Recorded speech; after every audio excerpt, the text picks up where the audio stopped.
আমিনুল ইছলামৰ নিৰ্বাচনী কাৰ্যালয় মুকলি। 24 নম্বৰ বৰনদী গাঁও পঞ্চায়তৰ 5 নম্বৰ খণ্ডৰ ৰাইজৰ মনোনীত প্ৰাৰ্থী আমিনুল ইছলামৰ নিৰ্বাচনী কাৰ্যালয় মুকলি কৰে ৰিয়াজউদ্দিন আহমেদে। 40 নং টিহু বিধানসভা সমষ্টিৰ অন্তৰ্গত 24 নং বৰনদী গাঁও পঞ্চায়তৰ 5 নং খণ্ডৰ ৰাইজৰ মনোনীত প্ৰাৰ্থী আমিনুল ইছলামৰ নিৰ্বাচনী কাৰ্যালয়টো সোমবাৰে মুকলি কৰে বিশিষ্ট সমাজকৰ্মী তথা বৰনদী ছোৱালী হাইস্কুল অৱসৰপ্ৰাপ্ত প্ৰধান শিক্ষক ৰিয়াজউদ্দিন আহমেদে।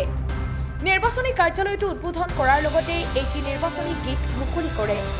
অনুষ্ঠানত বিশিষ্ট সমাজকৰ্মী তথা আলহাজ আইদুৰ ৰহমান, সমাজকৰ্মী ক্ৰমে ইউনিছ আলী, ইছলাম আলী, মহম্মদ আলী, কিশোৰ হাজৰিকা, ছফিকুল ইছলাম, আজহাৰুদ্দিন আহমেদৰ উপৰিও কেইবাগৰাকীও বিশিষ্ট সমাজকৰ্মী উপস্থিত থাকে।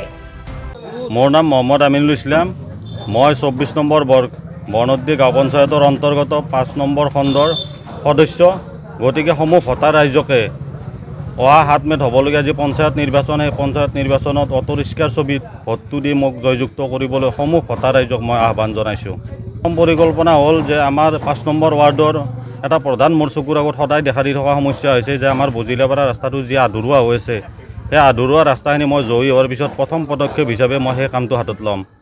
তাৰপিছত আমাৰ বিশেষকৈ আমাৰ বৰখেতি বৰ্ণি চুপাৰ যি আমাৰ মেইন ৰোডৰ পৰা আব্দুল হক দাহঁতৰ ঘৰলৈ যোৱা যি পথছোৱা, সেই পথছোৱা সম্পূৰ্ণ কৰিবলৈ মই বদ্ধপৰিকৰ। তাৰপিছত ৰাজহুৱা যিবিলাক স্বাৰ্থ জড়িত হৈ আছে, বিশেষকৈ আমাৰ বৰখেতি বৰ্ণিৰ কবৰস্থানখনৰ সম্পূৰ্ণ আধৰুৱা হৈ আছে কাম ৰাস্তাটোৰ, সেই ৰাস্তাটো অলপ উন্নত মানৰ কৰিব লাগিব। তাৰপিছতে মিলনপুৰ মছজিদৰ যি আমাৰ বাউণ্ডাৰী ৱাল আছে, বাউণ্ডাৰী ৱালখিনি সম্পূৰ্ণ কৰিম।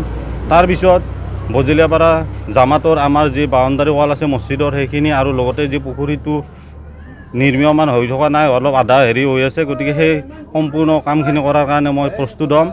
তাৰ লগতে ব্যক্তিগত হিচাপে প্ৰথম অগ্ৰাধিকাৰ হিচাপে মই 5 নম্বৰ ৱাৰ্ডৰ যিখিনি বিধৱা মহিলা আছে আৰু বিকলাংগ আছে, সেইখিনি প্ৰথম প্ৰিফাৰেঞ্চ পাব যদি ৰাইজে মোক প্ৰতিনিধি হিচাপে পঠিয়ায়।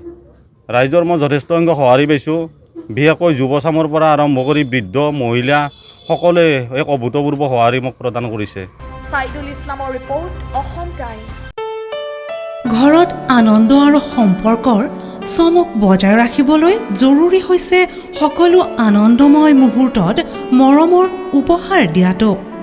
সেইবাবে মধুশ্ৰী জুৱেলাৰ্ছে আনিছে সকলো ৰঙীন ক্ষণৰ বাবে বিশেষ গহনা।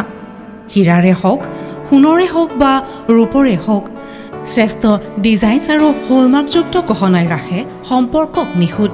তেনেহ'লে আজিয়ে আনক আনন্দ মধুশ্ৰী জুৱেলাৰ্ছৰ সৈতে। যোগাযোগ কৰক 7002800341 নাইবা ভিজিট কৰক LNB ৰোড, নলবাৰী, অসম।